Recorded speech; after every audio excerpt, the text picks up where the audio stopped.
No depoimento na Polícia Federal, do dia 8 de agosto de 2023, a leva de primeiros depoimentos, 8 de agosto ou 6 de agosto? Só para não...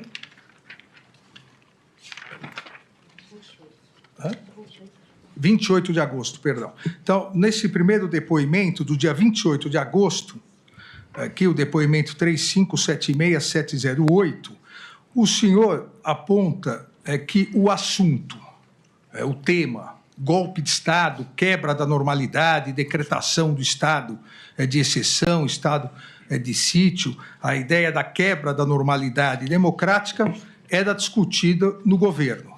O senhor aponta ainda a existência de 3 grupos distintos que discutiam esse assunto.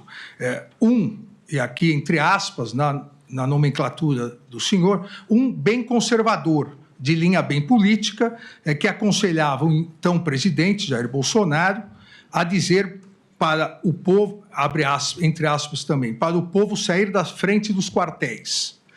Outro grupo, denominado pelo senhor de moderado, em que pese, disse o senhor no depoimento, entendesse, entre aspas, que o caminho que o Brasil estava indo estava errado, dizia que nada poderia ser feito diante do resultado das eleições.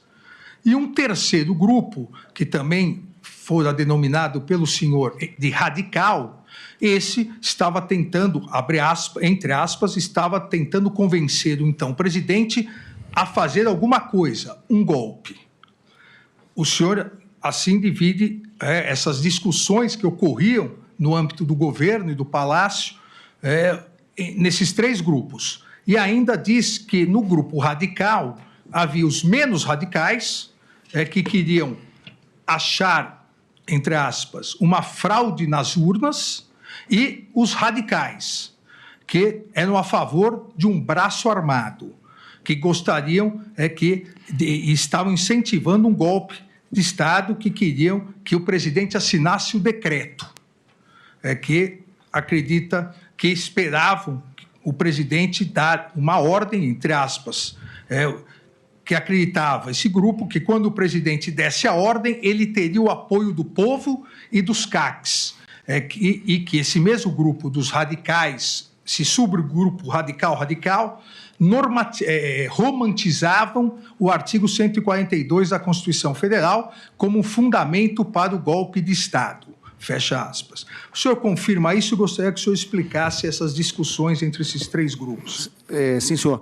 Ministro, confirma todas as declarações, mas esses grupos não eram organizados, eram pessoas individualmente, cada um com a sua ideia, que se aproximavam do presidente em momentos distintos, né, e cada um levando a sua ideia para ele.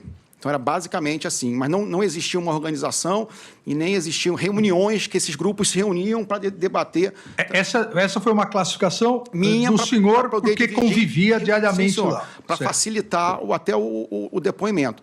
Mas esses grupos não eram organizados, não eram grupos de pessoas que iam juntos para falar com o presidente. Era individualmente, as pessoas iam lá, davam suas ideias, muitas vezes iam 1, 2, 3 vezes, depois não apareciam mais, né? E esses grupos exatamente falavam isso que o senhor narrou? Sim, senhor. Tinham dos mais conservadores aos mais radicais. O senhor também, nesse depoimento, antes disso, aqui entre os corréus, o senhor identifica alguém que na sua classificação estava nesses grupos? Se o senhor quiser, para facilitar, eu leio os corréus. O corréu Alexandre Ramagem. Não, senhor. Almir Garnier. Esse eu classifiquei no grupo dos mais radicais. Radical, e naquela divisão, radical. Sim, senhor. Anderson Gustavo Torres. Eu acho que nem entrou, se eu não estou enganado, acho que não entrou nessa divisão. Augusto Heleno Ribeiro Pereira. Também eu acho que não entrou na divisão. Paulo Sérgio Nogueira de Oliveira. Se eu não me engano, ele estava nos moderados. Walter Souza Braga Neto. Ele também, eu acho que nesse momento, ele estava nos moderados. Obviamente, para que conste, não citei o nome do réu Jair Messias Bolsonaro, porque esses grupos pretendiam influenciar o réu Jair Messias Bolsonaro. Obviamente, ele não fazia parte de nenhum desses grupos. Em relação ao Correio Paulo Sérgio, o senhor diz que Jair Messias Bolsonaro queria uma atuação mais contundente do general Paulo Sérgio em relação à Comissão de Transparência das Eleições montada pelo Ministério da Defesa, que Jair Bolsonaro queria que o documento produzido fosse duro. O senhor confirma isso? Sim, senhor. O senhor tem conhecimento que, se após, e também consta aqui nos autos, o senhor tem conhecimento que após a realização das eleições, na verdade, o primeiro turno e depois o segundo turno, hoje réu, então ministro da Defesa Paulo Sérgio, já estava com a conclusão feita, com o relatório da comissão feita, e com reunião marcada para entrega no Tribunal Superior Eleitoral, e depois desmarcou essa reunião porque foi pressionado pelo então presidente Jair Messias Bolsonaro? Sim, senhor. O senhor sabe como foi essa pressão? Ministro, efetivamente, eu não sei se foi por ligação, se foi por conversa particular, mas essa pressão realmente existia. O general Paulo Sérgio ele tinha uma conclusão desse documento, né, voltada por um lado mais técnico, e se tinha a tendência de fazer algo voltado um pouco mais político, né? E acabou que, no final, chegou-se ao meio termo, que foi o documento que foi creio, produzido e assinado.